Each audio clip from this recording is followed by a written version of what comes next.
오늘은 이스라엘의 장애물이라는 제목으로 우리 민수기 21장 말씀 보도록 하겠습니다. 자, 이스라엘 백성들이 38년 전에 이 가데스까지 왔을 때 그들은 이 가나안을 눈앞에 목전에 두고 이제 마음이 약해졌습니다. 그래서 나쁘게 선동하는 사람들의 말을 듣고 우리는 가나안 땅에 들어가지 않겠다고 하면서 모세를 대적했죠. 그때 하나님께서 이스라엘 백성들을 다시 광야로 이렇게 들어오게 하라고 하시면서 40일이 40년이 될 것이다 라고 하셨습니다.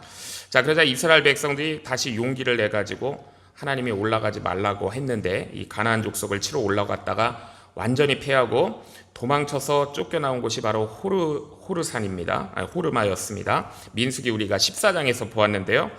그래서 이스라엘 백성들에게 이 호르마라는 곳, 이 뜻은 완전한 파멸이란 뜻이잖아요. 이 호르마라고 하면은 옛날에 거기 자신들의 그런 모든 불신앙이 뭉쳐져 있고 어떻게 보면 한이 맺혀져 있는 응어리가 맺혀져 있는 그런 곳이 바로 이 호르마입니다. 자, 우리에게도 뭐 그런 습성이 있을 수 있습니다. 옛날에 신앙적으로 우리가 크게 실패했던 것이 그게 잘 잊혀지지 않으면서 두고두고 내 마음속에 부끄러움으로 남아있는 것이죠.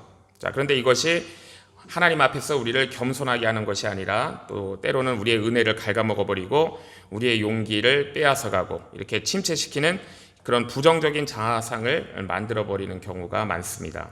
그래서 이 영국의 로이드 존스 목사님이라는 분이 영적 침체라는 책을 썼는데 거기 보면은 한 죄라는 그런 챕터가 있습니다. 거기 보면은 우리 모든 믿는 자들이 과거에 지었던 그런 어떤 죄 때문에 그걸로 인해서 계속 또 사탄의 공격을 수시로 받고 무서운 침체에 빠지게 된다라고 되어 있어요. 그러니까 사실 우리의 양심은 예전에 신앙이 없을 때보다 신앙이 자라게 되면 이 양심이 더 민감해지게 됩니다. 그래서 예전에 믿지 않기도 하고 잘 믿지 않았고 또 신앙이 어렸을 때 너무 철불지어서 했던 그런 모든 말들이나 그런 행동들이 나중에 생각해 보니까 너무 부끄러워서 이제 얼굴을 들 수가 없는 것이죠. 또 기도하는데도 그것들이 이제 방해가 되고요. 그래서 어떤 때는 하나님의 일을 할 때 그 과거로부터 했던 것들을 생각하면서 자신감이 없어지기도 합니다. 자, 그때 이제 마귀가 속삭이는 것이죠. 예전에 내가 그렇게 부끄러운 짓을 그렇게 했는데 네가 그렇게 거짓말 많이 한 거 다 알고 있는데 네가 무슨 얼굴을 들고 하나님의 일을 한다고 하는 거야 라고 사탄이 속삭이는 것이죠. 그 내면 가운데 우리 귀에 이렇게 음성이 들리는 것 같습니다. 자, 그때 우리는 이 말씀으로 물리쳐야 되는 거예요. 우리 로마서 8장 1절에 이제 그리스도 예수 안에 있는 자에게는 결코 정죄함이 없다라고 말씀하셨잖아요. 자, 우리는 예수 그리스도 안에서 우리가 이 보혈의 공로로 완전히 새로운 피조물이 된 것입니다. 자, 우리가 이걸 주장할 수가 있어야 돼요. 자, 그래서 오늘 본문에도 보면은 이제 가장 앞부분에 이제 그런 거예요. 이스라엘 자손들에게 이 호르마라는 곳, 여기는 이제 과거에 그런 자신들의 불신앙의 모습이 담겨져 있는 곳인데 이 호르마가 극복될 필요가 있는 곳이죠. 38년 전에 그 출애굽 1세대들이 너무 신앙이 없었고 너무나 어리석었던 곳입니다. 하나님의 능력을 모르고 자신들의 힘과 능력과 혈기만 가지고 덤벼들었던 곳이 바로 이 호르마예요. 그래서 이스라엘 백성들은 호르마를 피해가려고 했던 것이죠. 그런데 이 호르마 사람들이 이스라엘 백성들이 피해가는 것을 그대로 두지 않았습니다. 먼저 이스라엘을 공격을 해가지고 몇 사람을 사로잡아갔다라는 게 1절 말씀이에요. 그래, 지금 이스라엘 백성들이 할 수 있으면은 자신들의 그런 상처 건드리지 않고 그냥 조용하게 이렇게 지나가려고 했는데 호르마 사람들이 먼저 튀어나와가지고 그들을 공격한 것이죠. 그래서 이스라엘 백성들이 우리가 이 호르마를 무조건 피한다고 해서 되는 것이 아니고 이번에 우리가 반드시 이거를 극복해야 되겠다라는 결심을 하게 됐습니다. 자, 그래서 이번에는 이스라엘 백성들이 하나님 앞에서 이제 하나의 서원을 하게 됐어요. 호르마를 이기게 해주시면 여기서 대충대충 끝나는 것이 아니라 완전히 멸망시키겠다라는 그런 약속이었습니다. 자, 그래서 실제로 이스라엘 백성들이 이 호르마를 쳐가지고 이기고 거기를 완전히 멸망시켰다는 것을 오늘 말씀이 기록하고 있습니다. 그러니까 이 호르마가 전멸이라는 뜻인데 지금까지는 이스라엘 백성들의 전멸을 의미했던 곳이지만 이제부터는 이 가나안 족속들의 전멸을 의미하는 호르마로 바뀌게 된 곳이죠. 자, 우리가 때때로 옛날에 우리가 이제 구박받던 사람들, 좋지 않은 그런 추억을 가지고 있던 사람들이 자꾸 피하려고 하다 보면은요. 그런데 우리가 또 하나님 앞에 기도하고 만났을 때 우리도 그런 경험을 할 수 있습니다. 그 사람들이 아무것도 아니구나, 호르마구나라는 것을 우리가 확인할 때도 있는 것이죠. 자, 이것이 바로 우리 이제 하나님께서 우리에게 주시는 승리입니다. 자, 그다음에 이제 4절 이하를 보면은요. 이스라엘 백성들이 이런 놀라운 승리를 거두고 나서 또다시 영적인 침체에 빠져든 것을 보게 됩니다.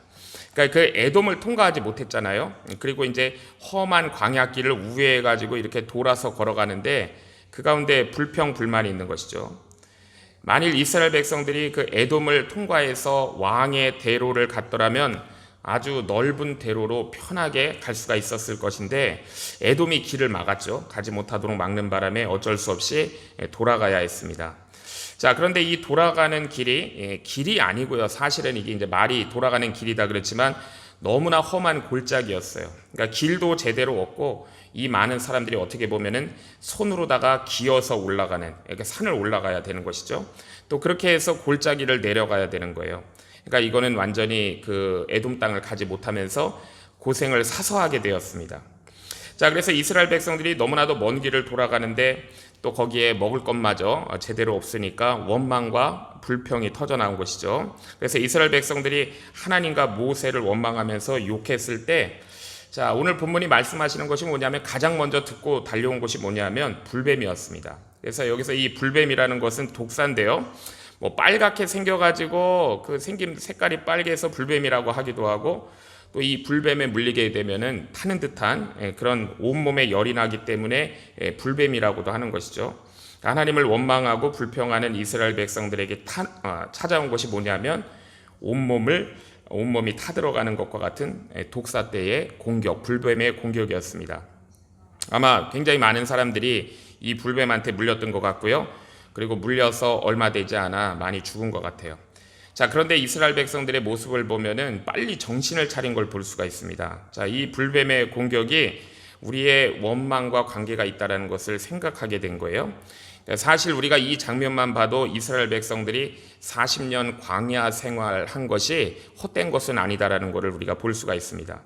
옛날에는 뭐 이런 것이 나타나도 이것이 왜 나타났는지, 우리가 왜 물리는지 생각이 없었을 거예요. 자, 그런데 이제 그들이 말씀으로 잘 훈련되고 나니까 이 불뱀이 나타나자마자 즉각적으로 자신들이 하나님과 모세를 불평하고 원망했다는 것이 죄라는 것을 그들이 깨닫게 됩니다. 그래서 이스라엘 백성들이 이제 자존심을 버리고 모세에게 와가지고 우리가 원망함으로 죄를 지었다라고 자백을 했어요. 그러면서 모세에게 자신들을 위해서 기도해 달라고 부탁을 했습니다. 하나님께서 모세의 기도를 들으시고 노수로 된 불뱀을 만들어서 장대에 달게 하시고 또 뱀에 물린 자마다 그 장대에 달린 뱀을 보게 하셨습니다. 이 불뱀에 물려서 죽어가는 자들에게 그 몸에 독사의 독이 있어서 그런 거잖아요. 그런데 하나님께서는 그 독사의 독을 빼내시는 것이 아니고 장대에 매달린 그 뱀을 바라보게 하셨습니다. 그러니까 어떻게 보면 이거는 너무나 비과학적이고 비상식적인 것이다라고 볼 수가 있죠. 자, 그러나 누구든지 그 장대에 달린 그 노뱀을 본 자가 다 나음을 받았다라고 말씀하고 있습니다. 그러니까 여기서 하나님께서는 독사를 통해서 독보다 더 무서운 독은 하나님을 원망하고 불신한 독이다라는 것을 가르쳐 주시는 거예요. 그러니까 장대에 달린 뱀은 나중에 우리 십자가 위에서 죽으신 우리 예수님을 상징하는 거죠. 그래서 요한복음 우리 3장에 보면 모세가 광야에서 뱀을 든 것 같이 인자도 들려야 하리니 이는 저를 믿는 자마다 영생을 얻게 하려 하심이라 라고 말씀하고 있죠. 그러니까 예수님의 십자가는요, 우리 안에 있는 모든 그 죄의 독을 빨아내는 그런 능력이 있는 거예요. 자, 그런데 우리 예수님의 십자가는 단지 이런 독사의 독만 빨아내는 것이 아니라 하나님의 능력, 하나님의 생명, 영생을 주시는 능력이 있습니다. 자, 우리가 이 치료를 받아야 돼요. 우리가 이 치료를 받기 위해서 필요한 것이 뭐냐 하면 오늘 본문에도 나오고 있지만 보는 것입니다. 보는 것. 자, 여기서 이 바라본다는 것은요, 바라본다는 것은 우리가 초점 없이 멍청하게 이렇게 쳐다보는 것을 얘기하는 게 아니고요. 하나님께서 나를 치료하신다라는 믿음을 가지고 보는 것. 이게 바라보는 거예요. 자, 우리가 어떤 사람들을 볼 때 그냥 정신줄 놓고 우리가 볼 때가 있어요. 자, 그렇지만 우리가 어떤 믿음을 가지고 바라볼 때가 있습니다. 믿음을 가지고 바라보면은 눈빛이 달라요. 자, 그리고 기대가 다른 거예요. 자, 우리가 믿음을 가지고 우리는 예수님의 십자가를 바라볼 수 있어야 돼요. 자, 그러면 예수님의 십자가가 우리의 그 죄의 독을 다 빨아가시는 것을 우리가 체험할 수가 있게 됩니다. 자, 오늘 8절에서 9절에 보면은요, 이렇게 말씀했어요. 여호와께서 모세에게 이르시되 불뱀을 만들어 장대 위에 달라 물린 자마다 그것을 보면 살리라. 모세가 놋뱀을 만들어 장대 위에 다니 뱀에게 물린 자마다 놋뱀을 쳐다본즉 살더라 라고 했습니다. 자, 그러니까 우리의 신앙의 모든 부분이요, 이렇게 과학적으로 다 설명되는 것만 있는 건 아니에요. 그러니까 우리가 신앙의 껍질들을 하나 벗기고 그 안으로 들어가면 뭐가 있을까요? 그 안에 있는 것은 어떤 과학이나 경험적이고 체험적인 것이 아니라 하나님께 대한 믿음이 우리 신앙 가운데 있는 거예요. 자, 놀라운 것은 뭐냐면 이 하나님을 믿은 사람은 다 살았다는 것이고 믿지 못하고 내 생각을 붙잡은 사람들은 다 죽었다라는 것이죠. 자, 그 다음에 오늘 본문 이제 10절부터 가장 마지막 35절까지는 헤스본과 바산과의 전쟁을 말씀하고 있습니다.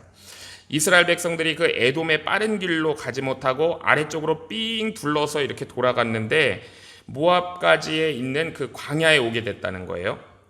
이스라엘 백성들이 왜 하나님께서 우리를 남쪽에서 바로 북쪽으로다가 그 가나안으로 진격하여 들어가지 않게 하시고 왜 이렇게 동쪽으로 삥 돌아갖고 가게 하시는지 이해를 하지 못했습니다. 자, 그리고 가장 빠른 길인 그 왕의 도로를 가지 못하고 그 험한 그 산을 올라가고 골짜기를 내려가는 지역으로 왜 우리를 가게 하셨는지 이해하지를 못했어요. 자, 그런데 우리가 이 말씀을 보면서 그 모든 것들이 하나님의 계획 가운데 있었다라는 걸 보게 되는 것이죠. 하나님께서 이스라엘 백성들을 그 동쪽으로 돌게 하신 것은 옛날같이 남쪽에서 위로 올라가면은 시간이 너무 걸리기 때문이에요. 사실 이 가나안을 점령하는데. 근데 중간에 동쪽으로 가서 요단강을 건너가지고 가나안의 허리로 들어가는 것이죠. 그러면 아주 빠른 속도로 우리가 여호수아서를 보면은 아주 빠른 속도로 이 가나안을 점령하는 걸 볼 수가 있습니다. 그러니까 요단강을 이렇게 동쪽으로 가서 요단강을 건넌 것은 우리나라 이제 한국 전쟁에서 마치 인천 상륙 작전을 한 거랑 똑같은 거예요. 그래서 중간에 허리를 치고 들어가서 아주 빠른 속도로 이렇게 점령을 한 거죠. 어떻게 보면 메가더 장군이 이 말씀을 보고 작전을 세운 게 아닌가 그런 생각도 들기도 합니다. 자, 그래서 실제로 이 여호수아는요, 이 가나안 땅에 허리를 자르고 들어가서 아주 빠른 시간에 가나안을 점령하고 정복해요. 자, 그리고 이 모압의 외곽 지역으로 우회해 있기 때문에 그곳에 있는 시온과 바산을 또 그 땅을 가나안 동편이죠. 가나안 동편을 또 차지할 수 있었습니다. 자, 우리도 그런 것 같아요. 때로는 이렇게 아주 먼 길을 돌아온 것 같은데 나중에 보면 그것이 빠른 길이었어요. 우리가 쓸데없는 고생을 너무 많이 한 것 같은데 사실 나중에 보면은 그 안에 하나님의 엄청난 그런 허락하신 복을 차지했다라는 것을 우리가 또 느끼고 그렇게 경험하게 됩니다. 자, 이스라엘 백성들이 먼 곳으로 이렇게 돌아갔기 때문에 헤스본과 바산의 그 요단 동편에 기름진 땅을 보게 되었습니다. 그러니까 이스라엘 백성들이 지금까지 전혀 쓸모없는 그런 광야, 불모의 땅만 보고 오다가 와, 이렇게 양들을 먹일 수 있는 엄청난 기름진 들판을 본 거예요. 이것이 이스라엘 백성들이 돌아왔기 때문에 차지할 수 있었습니다. 그래서 14절에 보면은 그 여호와의 전쟁기라는 그런 얘기가 나오는데 이것은 민수기와 이제 여호수아서의 기초가 되는 그런 전쟁 일지 같은 거죠. 거기에서도 이스라엘 백성들은 애굽을 떠난 후에 가장 우리가 이상적인 목초지를 발견했다고 기록이 되어 있다는 거예요. 자, 그 땅이 모두 이렇게 완만한 기울기로 아주 넓은 대지라는 거죠. 그리고 하나님께서는 거기서 이스라엘 백성들에게 엄청나게 풍부한 물이 솟아오르게 솟아나게 하셨다라는 것입니다. 그래서 17절에서 18절을 보면 얼마나 정말 물이 잘 이렇게 솟아나오는지 족장들이 이 홀과 지팡이로 지적하는 곳마다 다 우물이 나왔다는 거예요. 그러니까 지금까지 이스라엘 백성들이 광야에서 그 반석을 쳐서 나온 그 생수를 버리고 또 다른 곳을 이렇게 가야 했지만 이제부터는 여기가 영구적으로 이스라엘의 소유가 되는 그런 우물인 곳입니다. 자, 이 얼마나 우물이 많은지 이 족장들이 그냥 지팡이를 꽂는 곳이면은 다 거기서 물이 나온다는 거예요. 자, 그러나 이스라엘 백성들은요, 아직 이 가나안 땅은 아직 이제 가보지 못한 것이고 아직 요단강 근처까지도 가지 못한 거예요. 왜냐하면은 이 이스라엘 백성들과 이 가나안 사이에 지금 헤스본 왕 그다음에 바산 왕 버티고 있기 때문이죠. 자, 그런데 이 헤스본 왕 시온은 28절을 보면은 성격이 아주 불같은 사람이에요. 성격이 얼마나 지독한지 모압도 감당하지 못했다라는 것이 바로 이 헤스본 왕 시온입니다. 자, 이스라엘 백성들이 처음에 이 에돔 왕에게 했던 것처럼 똑같이 우리를 통과시켜 달라고 부탁을 했어요. 우리는 길로만 갈 것이고 밭이나 포도원도 건드리지 않을 것이고 우물물도 우리가 공짜로 마시지 않겠다라고 했습니다. 그렇지만은 이 헤스본 왕 시온이 먼저 전쟁을 하러 나온 것이죠. 백성들을 다 모아가지고. 자, 이때 하나님께서 이스라엘 백성들에게 이제 헤스본 왕과 전쟁을 하게 하셨습니다. 그러니까 이 헤스본은 피해갈 대상이 아니고 정복해야 될 대상이다라고 하나님이 명령하신 거예요. 그래서 이스라엘 백성들이 호르마에서 했던 것처럼 이제 믿음으로 전쟁을 했고, 예전에는 불이라고 불려졌던 그 헤스본이 이스라엘 앞에서 완전히 크게 패하고 말았습니다. 그래서 이스라엘 백성들이 헤스본을 완전히 멸망시키고 그곳을 최초로 이스라엘의 땅으로 삼았다라는 것이죠. 그리고 이 헤스본을 손에 넣고 나니까 왕의 도로가 저절로 이스라엘의 것이 된 거예요. 자, 그리고 27절에서 30절까지는 그 당시에 불리던 어떤 시인의 노래가 직접 인용이 되어 있습니다. 그 시인의 읊은 노랫말의 내용은 이거예요. 이 그모스를 신으로 섬기던 모압이 아모리 왕 시온에 의해서 멸망을 했고, 그 아모리 왕 시온은 우리 이스라엘에 의해서 멸망했다라는 것을 노래하고 있습니다. 그리고 이제 32절에서 34절을 보면은 이스라엘이 야세를 넘어가지고 이 비옥한 또 토양이 있는 북쪽으로 또 진군을 했고, 마침내 이제 바산왕 옥이 있는 그 군대와 대치하게 됐다라는 것이죠. 우리가 신명기에 보면은 이 바산왕 옥은 거인입니다. 오늘날 현대 길이로 하면은 이 4m예요. 4m의 거인. 뭐 그냥 거인도 아니고 그의 침대가 몇 사람이 자도 될 정도의 엄청난 철침대다라고 묘사하고 있습니다. 자, 그러나 하나님은 이 바산왕 옥도 피해갈 대상이 아니라 싸워서 반드시 이길 대상이라고 말씀을 하셨어요. 그래서 이스라엘 백성들이 바산왕 옥과도 싸워가지고 이겨서 이 요단 동편을 이스라엘 땅으로 이렇게 소유하게 된 것입니다. 자, 오늘 우리가 이 말씀, 민수기 21장 말씀을 받으면서 우리가 생각할 것은, 우리가 이 세상에서 우리를 대적하고 미워한다고 해서 무조건 다 싸워서 이겨야 되는 대상이 아니라는 것도 알아야 돼요. 그 중에는 하나님께서 우리에게 주신 가시도 있습니다. 가시. 자, 그래서 우리는 무조건 아무나 싸우려고 해서는 안 되고 하나님이 싸우라고 하신 것만 싸워야 돼요. 자, 그리고 하나님이 싸우라고 하신 것, 오늘날 우리에게 싸우라고 하는 것은 대개는 사람이 아니에요. 자, 사람은 우리의 적이 아닐 때가 많아요. 우리는 악한 사상과 싸워야 되고 사탄과 싸워야 돼요. 그래서 사탄의 고지를 점령해야 됩니다. 자, 그리고 오늘 말씀을 통해 우리가 또 받게 되는 것은, 우리가 이렇게 빙 돌아가게 되는 것도 하나님께서 주시는 엄청난 복이 될 때가 있다라는 것이죠. 누구든지 빨리 간다고 성공하는 것도 아니고 내 힘으로 철저히 한다고 해서 다 이기는 것도 아니라는 거예요. 하나님께서 우리를 인도해 주셔야 되고, 하나님께서 우리 인생을 섭리 가운데 하나님의 밑그림을 그려주셔야 우리가 된다라는 것이죠. 그렇기 때문에 우리가 말씀과 기도로 하나님의 인도하심을 받아야 됩니다. 자, 그래서 하나님의 은혜의 그 복을 우리가 충만히 받고 우리에게 맡겨진 사명 감당하는 저와 주의 성도님들 다 되시길 주의 이름으로 축복합니다. 기도하겠습니다.